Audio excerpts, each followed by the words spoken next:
Development Committee. It is January 3rd, Wednesday evening at 5:15. Around the table, we have councilors Leonard Tremble, Jean Schaefer, Yakabaga. We have Council Chair Pelletier. We have Councilor Fournier, Director of Business and Economic Development, and Craig is here. And I'm sorry. I can do first names, but I can't even remember your last name. Saavedra. Saavedra. Okay, we have the airport director, Jose Saavedra. Ooh, that's painful. And Amy Thibodeau. So we don't really have a very long agenda, but we'll go to you and then. Yep, the first agenda item is a report from the airport director. Go ahead, Jose. Thank you. Good afternoon. It's the first report that I have for the committee after a month on the job. And so thank you for the opportunity to be here and provide the brief report of a couple major items that we're spearheading at the airport. One of them being the runway 1533 rehabilitation project, which is a 2-year project that will be starting later this year. The bid documents will be posted later this week, and we expect the construction project to start early in the spring. For context, that will be one of the largest infrastructure investments that we will have seen at Bangor International Airport in a very long time.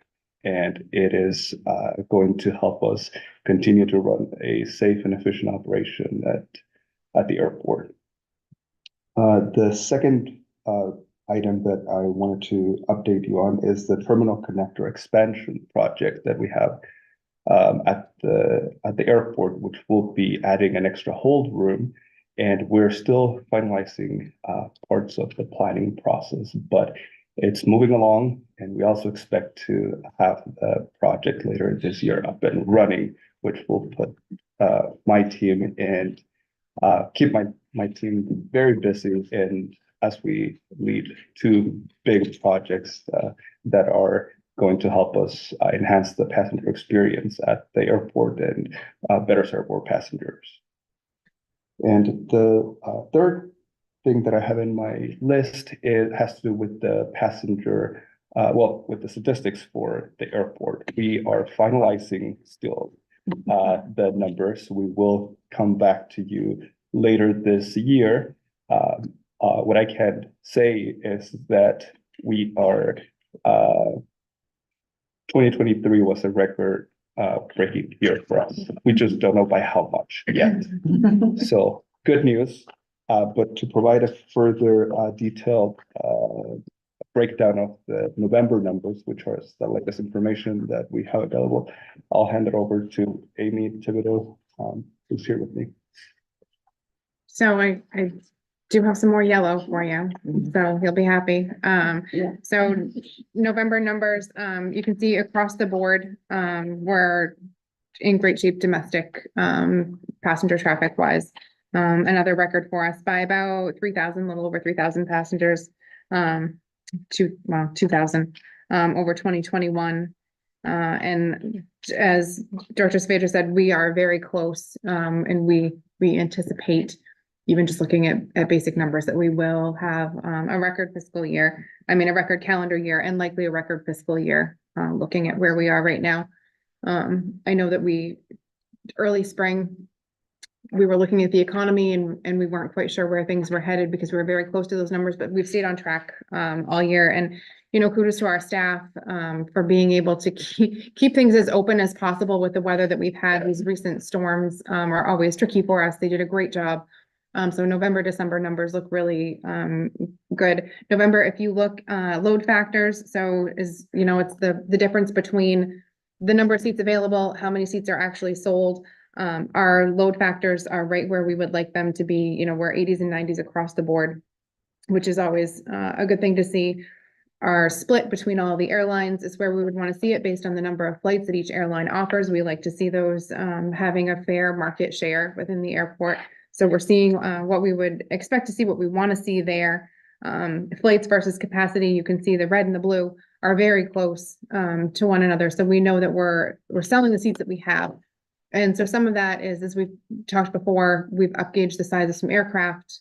So it's not necessarily additional flights, but it's additional space on some of those flights, which is always good to see from the airlines, coming to, we're not a hub airport. And so when we see those larger aircraft and they continue, not just with their seasonals, but we continue to see that traffic, and those numbers look good.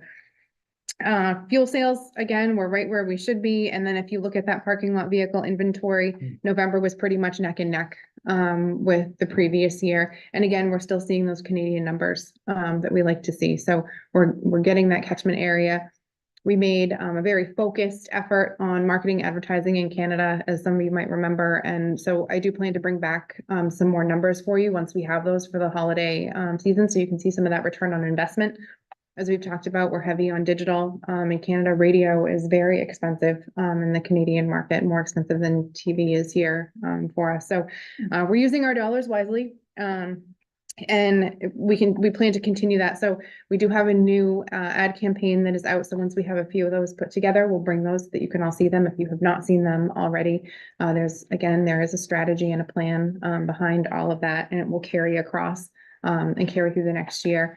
We just put our new signs, at Cross Insurance. And so the new ad campaign is a slow rollout, but we're pretty much completed with the rollout portion of it. We'll bring you, some return on investment as soon as we have those numbers. And again, we're in good shape. We're where we want to be. If you look at our percentages to budget, we are where we should be, where we would hope and anticipate to be. So any questions on anything here? Council Point? The Department of Defense fuel sales Mm-hmm. were up substantially in November. Correct. If we look at what's happening overseas, we know that our base has a large presence. We know that our location, so that first stop on the Great Circle route, we are the first stop in, the last stop out. And so we've seen an increase in military traffic. So it's hard to judge too. If you look at the number of military operations, where you'll see that the number of operations is down, but the fuel sales is up. Depends on the size of the aircraft. So if you look at what we are fueling and the trip that they are making, we are selling more fuel. Thank you. Council Pelletier? Do we have an update on expanding either potential cities or potential carriers? So yes, some of those we hold a little bit close to the vest until, we're always in close contact, with all of our services. You'll notice that some airlines have added some New York service in other close proximity to us. And so we are working with our current carriers, and we also have some additional carriers. One thing that we did pause a little bit, because we have this connector project, we did not want to bring in a brand new carrier and then have them displaced because of construction, which could impact their numbers, which could negatively impact the airport and the community. So we're trying to do things in a way that makes sense, for the long term, not just for right now. So you'll see we added Punta Gorda. The Punta Gorda flight has done well. We're looking at, hopefully maybe some more frequency there. Right now, it's not as frequent a flight as, the Sanford flights are. So we'll look at some more frequency there once they have some numbers, to back that as well. But yeah, we're always looking at carriers. So in June, we go to a conference, it's the Jumpstart Conference, where we have the opportunity. It's kind of like the speed dating of the airlines. We get about 10 or 15 minutes to sit at a table, and sort of plead our case. We give a presentation. One of the things that we have in our favor is all of the things that are happening in our community and our state. And so if you look at waterfront concerts, if you look at the Cross Insurance Center, if you look at our art scene in general, our universities, those are all things that we can use in our favor, to try and attract additional traffic. And then with the growth of the Canadian, economy and traffic, that's another pull for us. Thank you. Councilor Fournier? Just follow up, the Interplane Into plane. was also up substantially. Yep, so it's additional flights, just additional operations. And so it's up substantially, but it's a month over month. So when you look at the big picture, when you look at trends, we're where we should be with that as well.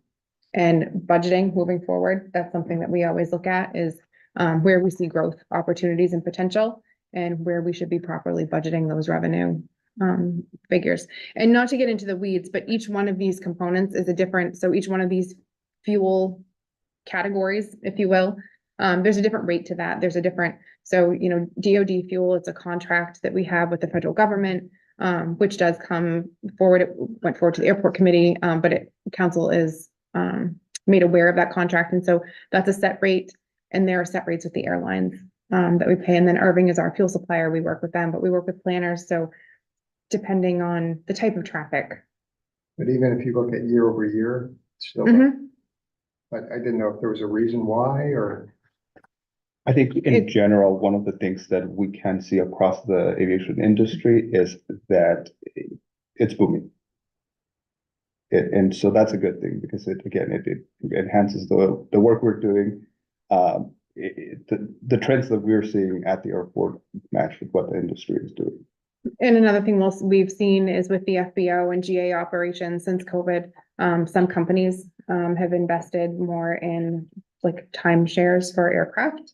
And so they are flying their, you know, Fortune 500s or their people, they'll do charter flights instead of putting them on larger aircraft. You can be a little fussier with time. Cost is depending on what they're doing in the routes and where they're going. It can be beneficial. So we're seeing a little bit of that as well, an uptick, because we have customs on site.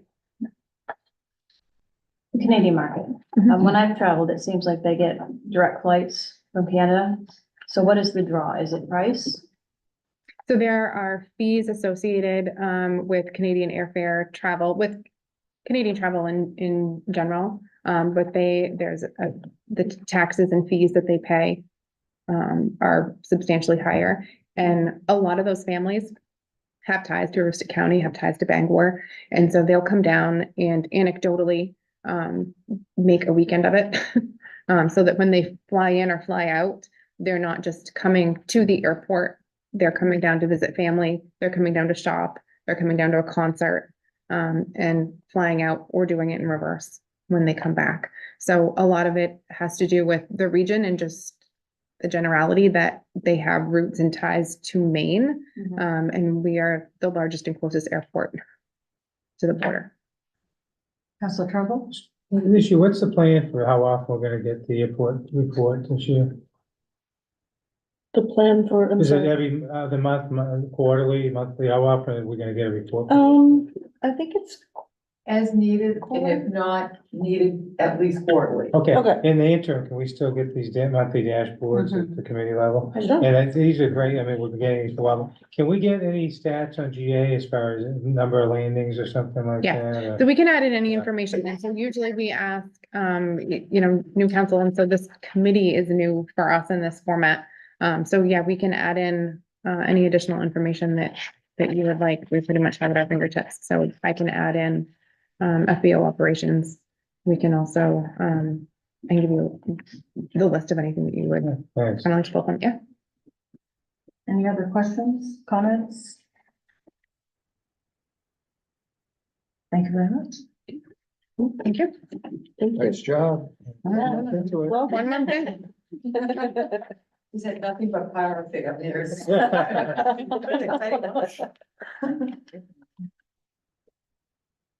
All right, next on the agenda are a few annual reports. The Commission on Cultural Development, the Historic Preservation Commission, and the Planning Board. I mean, the Cultural Commission, I think one of their highlights this year was the installation of the public art piece on the waterfront. They also they have a full subcommittee, and actually pretty much everybody in the commission helps out with October, as well as all of the grants that they give out to cultural projects in the city. So that's pretty much what's on their annual report. And the Historic Preservation Commission, they're continuing their survey work of our existing historic districts and you know, and reviewing major projects. We do some internal reviews now with the commission, for the commission, if somebody is replacing things in kind, using the same materials. That doesn't need to go to the commission, so pretty much only the larger projects go to them, so, and that's been really effective. It allows the commission to really focus their, energy on those projects that are making major changes to a facade. And, the planning board, had a busy year, as did you with the comprehensive plan at the beginning of the year. And a lot of permits along the way. I kind of condensed their work down to some, I thought, useful statistics, you know, of, you know, how often they take action. There were 124 units of housing approved, over 55,000 square feet of commercial space, new commercial space was approved. And one thing that surprised me this year was that half of their agenda time was dedicated to zoning and, you know, code text changes. We did a lot of code text changes, LD 2003 being the big one, the most, you know, I would say the biggest change to the land development code was LD 2003. But we also made a lot of other changes to help support housing, and so that kept them pretty busy. Busy year. Questions? Comments? So this will go forward to your next council meeting for formal acceptance. So we do need a. What's that? Yeah. Yeah, and then, so next on the agenda is the farmer's market lease renewal. This is for the winter farmer's market, that actually started in December. But we need to renew their lease formally. In the past, you have asked for, in lieu of payment, for the lease area is to provide food to the local food pantries and show evidence of that as part of their lease agreement. It seems to work out really well, coordinating with Public Works in terms of snow events. If there's a winter ban and they don't, they're not there that day, if there's a winter ban that day. But it seems to be working pretty well. Move approval.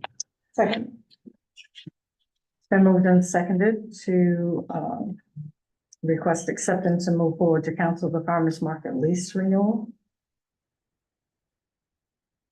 Any further discussion? Okay, seeing none, we'll move forward. Okay, thank you. And then next on the agenda is the housing production plan proposal. Councilors may recall as part of the budget process last year, we had talked about doing a housing production plan. It's also in the comprehensive plan. The housing production plan in this case is taking, you know, what was done from the 2019 affordable housing plan and updating that, but also taking the work that has been done at the state level with affordable housing market analysis and kind of distilling that down to Bangor's level to really get at, you know, what kind of units do we need? Is it market rate? Do we need more market rate? You know, what kind of affordable? Is it affordable at which end of the spectrum? Is it, you know, lower income? Is it middle income? Or is it slightly above middle income? We call that missing middle. You know, what are we missing in that? So we need that market analysis done so that we can, you know, go to that next level of, okay, what can we do as a city to foster this, to facilitate this to happen? So the state plan that was done by a company called HR&A Advisors. And we were really impressed with the work they did at the state level. And I know people at the state level said that they were very happy with the work as well. It was very useful information. So we've been meeting with them to talk about what kind of a plan they could do for the city. And actually, we do have a couple of people here from HR&A. I'm going to let them introduce themselves and just kind of go over what the project would be for Bangor. So go ahead, I'm not sure, Philip or Francis, if you want to start. Sure. Thank you so much for the introduction. I'm Phil Cash. I'm a partner at HRNA. I lead our housing practice. Francis. Hi, everybody. It's nice to see you again. My name is Francis Goyas. I'm a senior analyst here at HRNA, and we're thrilled to be here chatting with you guys.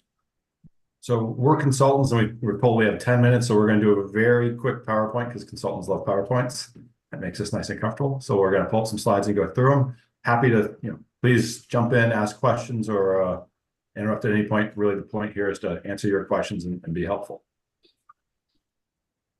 Can everybody see my screen? I think it's loading. So PowerPoint and make this nice and comfortable. So we're going to pull some slides and go through them. Happy to, please jump in, ask questions or interrupt at any point. Really, the point here is to answer your questions and be helpful. Sounds like there's some lag. And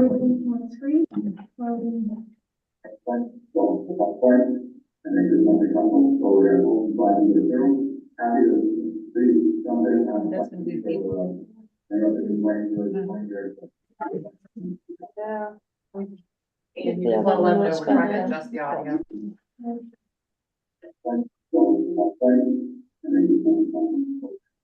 Can you ask them to stop? Mr. Cash? Hey, I'm gonna have you stop for 1 second. I don't think he's speaking. Oh, I know, but It's kind of an echo. we're working on our audio here.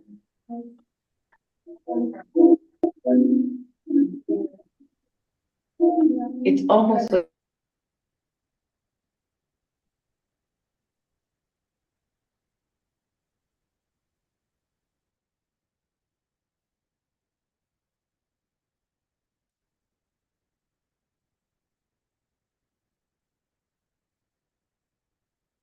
I'm afraid to talk.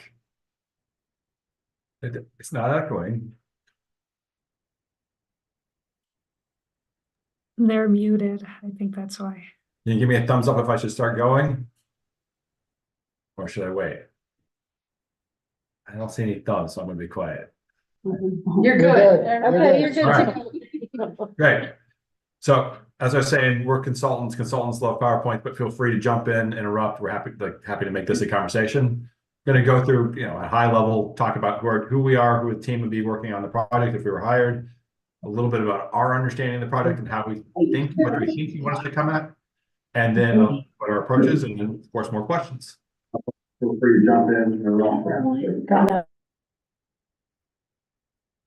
All right, so I'm going to keep going. HRNA is a public policy and real estate advisory firm. So we work across the country at the intersection of public and private interests, sometimes for local governments, sometimes for developers or for-profit organizations, but always where there's a need for public and the private sector to work together. And we're really focused on building vital places, building more equitable and resilient communities, and improving the quality of people's lives. Next slide. There's about 200 of us in total. We have offices in New York, DC, Atlanta, Raleigh, LA, across the country. And we do about 500 projects a year. So we work on a broad range of issues. And we're former city staff, we're executive directors from nonprofits, we're planners, we're lawyers. We even hire a couple of former developers to come over and work with us. Next slide. I lead our housing practice, and we're relatively unique in that we work in 3 broad areas. So we do plans and strategies. As you heard, we did a plan for the state, a study and a plan for the state of Maine to look at overall housing need. Maine has experienced a real uptick in demand for housing during and post-COVID, and that's put a lot of stress on the housing market, but it's played out in really different ways across the state. So we do plans and strategies, trying to understand what the challenges are and what communities can do with them. Then we design and implement almost all the policies and programs you might come out of that. So sale of public land for affordable housing, down payment assistance to create more homeowners, gap financing for low-income housing tax credit development, anything you might put in a housing plan, we would help design and run and probably have. And then we do actual underwriting for projects and transactions. So we do underwriting for local governments, work with the Federal Home Loan Bank of Boston on designing funds to create and protect existing affordable housing. So we really understand everything from the community meetings and strategies all the way down to legal agreements that go into the loans or the documents for actual development. And we think that generally makes us better at what we do. And that when we're thinking about plans and strategies, we try to be very grounded in what would actually be practical, what could actually work, what could actually get built, what's actually feasible for local governments to staff and execute given, their limited resources. Next slide. So when we structure for a project, we go with a partner in charge. So I'm the partner, and a partner in charge's responsibility is to be on all the meetings, to join all the community engagement, and really review everything that we put out and make sure it's of the highest quality. So they have ultimate responsibility. And then we have a project manager, which I'll let Frances speak to her role on that, and a team of analysts to support. Frances, do you want to speak to your project management role? Sure.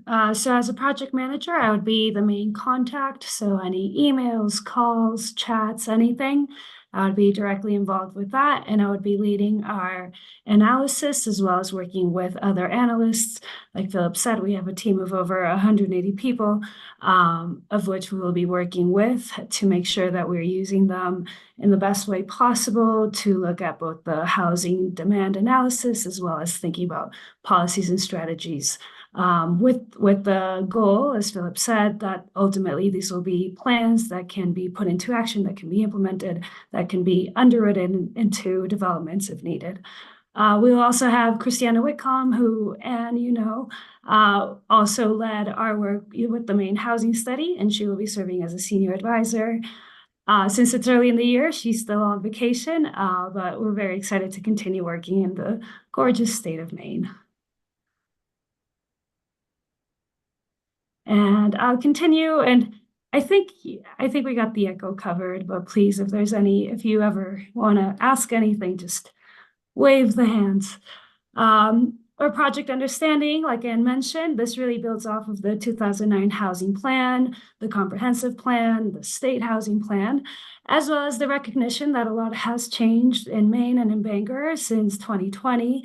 There's been an uptick in folks that are moving in, which is great, but sometimes incomes are much higher, and it provides challenges for folks that are already living there. We also know that there is an aging population, and we need both a place for them to downsize and also a place for newer folks that can feed into the economic development to come in. So this is really a look at what do we have, what is needed, and what can we do in order to make sure that this is a healthy housing ecosystem.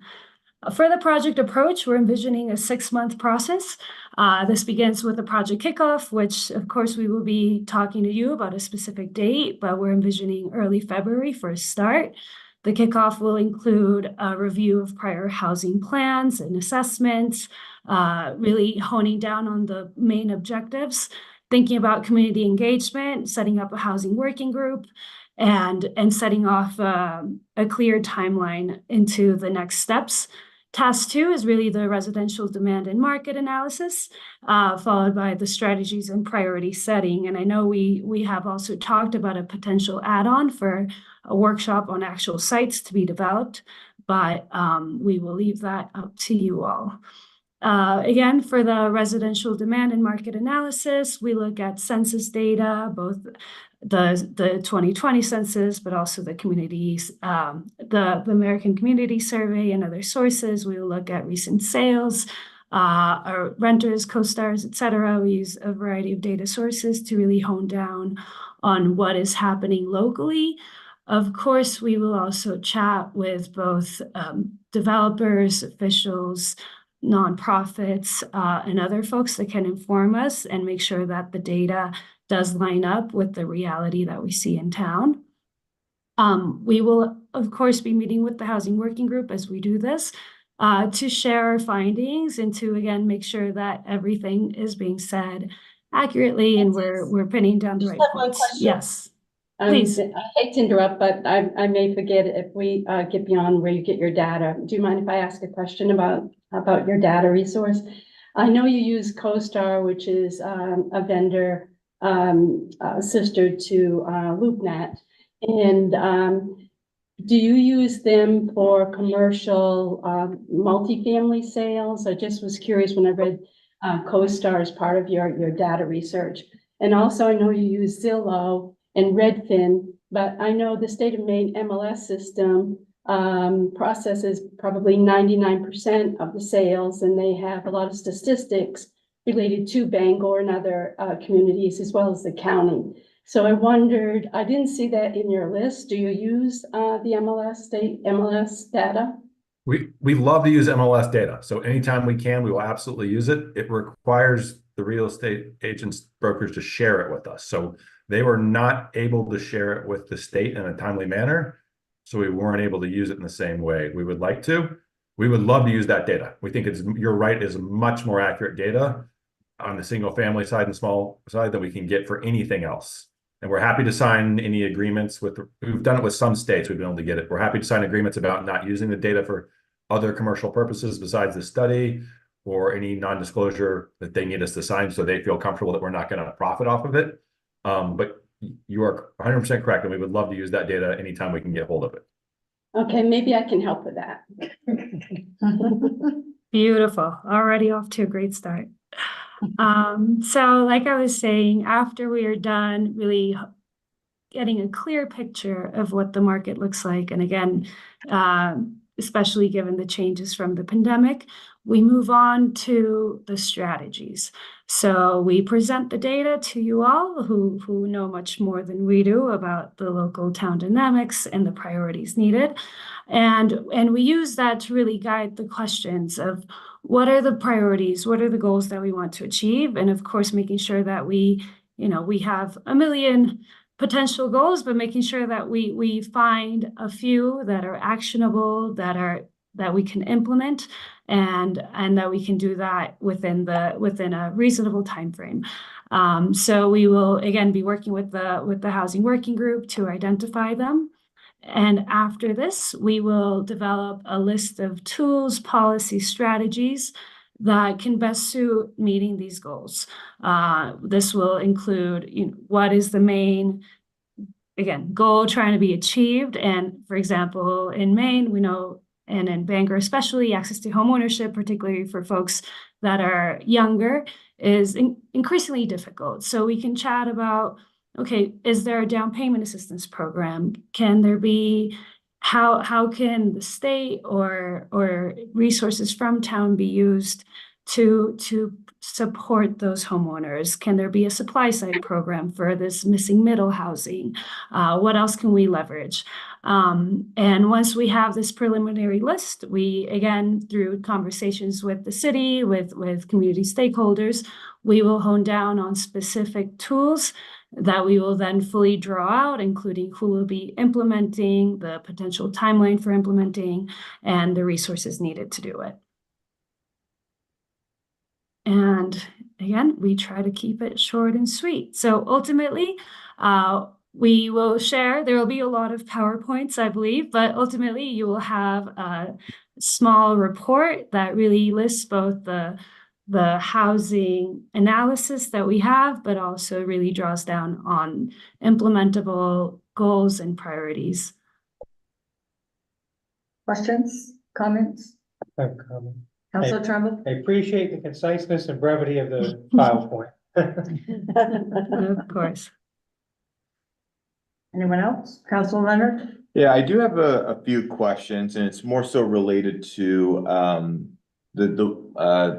the email that was sent to us regarding the information you're going over. So this goes mostly into tasks 3, strategy and priorities. And it's just a few like just simple basic questions. In regards to the utilization of community ambassadors, I know that in some other municipalities, these ambassadors were also used as subject matter experts in the community to help deliver some policy goals as well. Is that what your definition of an ambassador is here, or is it more so an informant for the council in some way, shape, or form, or an informant to you? So I think it's a bit of both. Let me talk about it and make sure I'm describing it right. Anyone we work with as a community ambassador, we're going to spend time talking through the market data and the analysis we've done so that we feel like they're in a good place to answer questions and explain it and speak to it. So in some ways, they'll have a role of going out and sharing information. But mostly what we want from them is, frankly, their own opinion and then what they're hearing feedback, or what are the issues they're servicing in conversations that we wouldn't get invited into, or just, you know, the context we're not always there for. So as they're having conversations in the community about, okay, great, this data looks right for Bangor as a whole, but this isn't actually what's going on in the southern part of the city. People, when I'm talking to people here, they're talking about these other sets of issues. So the data might be accurate on average, but inaccurate at the neighborhood or the intervention level.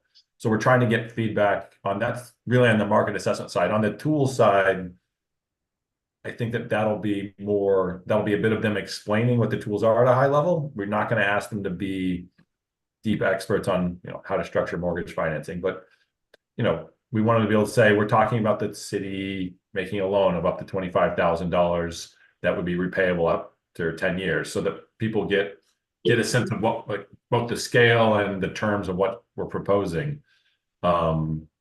So that, you know, we can get feedback on people are uncomfortable with that amount of money, they're uncomfortable with it loan, they'd rather be a grant, because those are places where, you know, public sentiment and public approach is we think particularly important. Does that answer your question? Yeah, that's clarifying. In regard to housing tools specifically, when discovering what tools we have available, or you find out what tools we have available during the recommendation process, are there going to be some tools that you're just going to eliminate just because for recommendation, just because they don't really fit our goals or our priority settings, or are you still going to outline what certain tools might be applicable to us, regardless if we can utilize them in any way? So for the internal conversations with the advisory committee, we're going to try to go broader and say, here are a bunch of tools. And then we're going to try to be clear about, these are the ones we think are the right. If somebody wants to go to a tool, so an acquisition fund, someone might say, well, an acquisition fund is a really great tool. And we will say, listen, we didn't include the acquisition fund because it takes, you know, $5 million up front, and it's more complicated to administer. So generally, we don't think it's a great place for you to start. We may get into a conversation where you're like, actually, you know, there's a great community development financial institution in the region, which in fact is true, and we think we should look at it. So those criteria that Francis listed there, those are going to be kind of what we screen at a high level. It's like, okay, does this line up with your goals? Does it line up with your capacity? Is this legal in the state of Maine? Truthfully, you guys have pretty good flexibility on your legality. Some of the places we work, the state government has taken away almost all the things local governments can do. So the list gets pretty narrow. You all aren't as limited on that front. But again, long answer, hopefully helpful. No, the clarifying, definitely.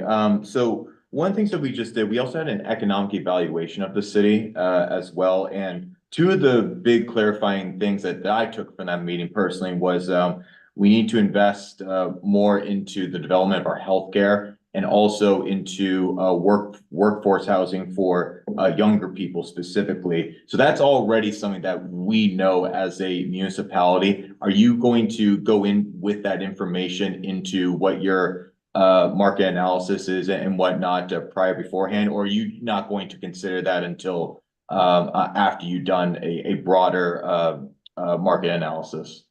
We're going to, and staff have already been pretty clear with us about some of the challenges. We're going to go in with that information and basically use the data to verify, and then see, are there other things that we weren't aware that show up? But you don't need to pay us to go figure out things you already know. We need to check them and verify them. But given what we've seen for the state and overall trends, I'd be surprised if the entry-level homeownership issue is a real issue. I would be very, very surprised if the data doesn't support that. Sure. I just have one final question, and it's regards to actually a news story that came out of Quebec, Canada. So they're going to start to heavily consider a strategy known as housing first strategies. Is that at all a tool or an application that you're going to look into as well, in regards to something in regards to if Bangor can do that as well, or if we should do that, or is that not really in your purview of your analysis? So when you say housing first, you mean for a homelessness supportive housing approach, where you provide housing to a household immediately? So I don't think we'll get as deep into that because we're not looking as much at homelessness and supportive housing. However, we can take a look at it. Yeah. Sorry, someone correct me. I'm happy to like, housing first is an issue we do a lot of work on in different places. Frankly, we can lay out like, if it's an issue you want to look at, we can lay out the research and the arguments for it. There are cities we work in who do not want to do housing first. Within reason, the data is very, like, there are boundaries on housing first, but within reason, the data is very clear that housing first is more effective. There's some limitations to how far you go with it, but data-wise, there's plenty of research on that one. Now, how to actually do it with limited community resources and, you know, support from the state and federal government, that's a real challenge, but I don't think we'll get into that one. We haven't been asked or pushed in that direction so far. Okay, those are all my questions I have at the moment. I leave it up to the rest of the council. Thank you very much. Appreciate the questions. Any other comments, questions?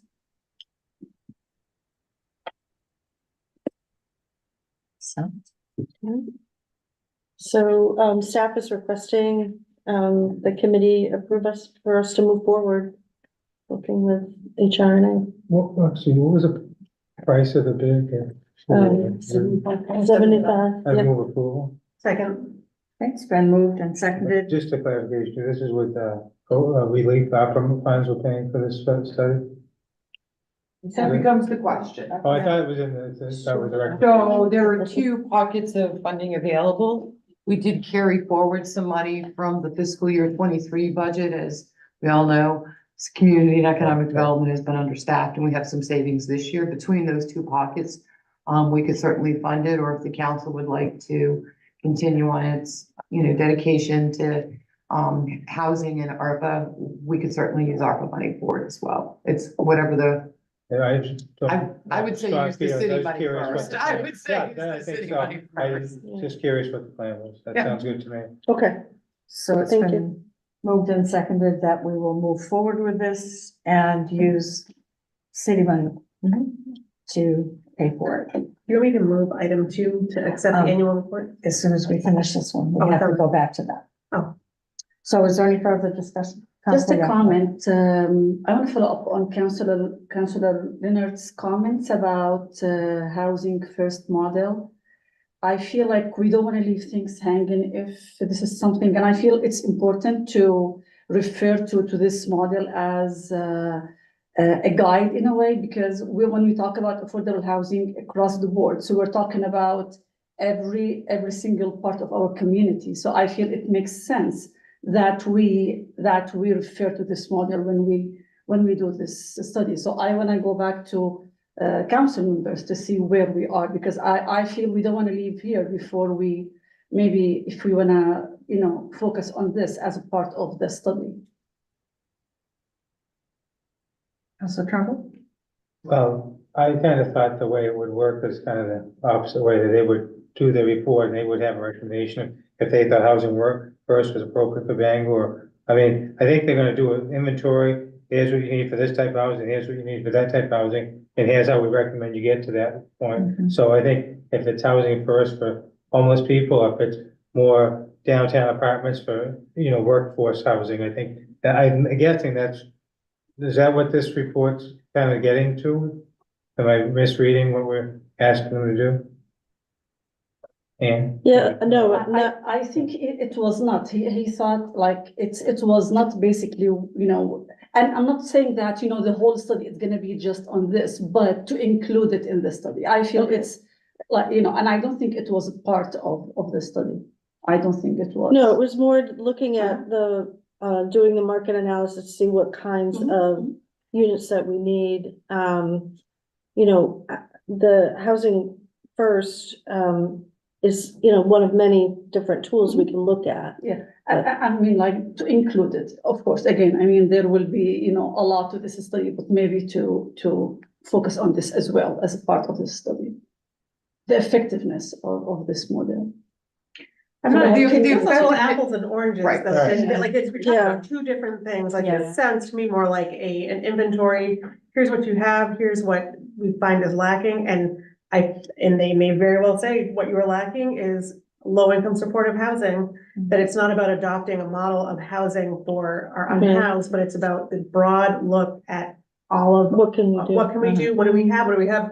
What can we slow down on building and what should we speed up on building? And it may very well be that what we speed up on building is low income supportive housing, things like Right. that. Like I So don't, the outcome, you mean, of this study? right, that's like what- I'm hearing this as Okay. not a strategy for our unhoused, but just a general, let's take a Yeah, yeah, snapshot of absolutely, that, of what we absolutely, have and yeah. what we need and what we.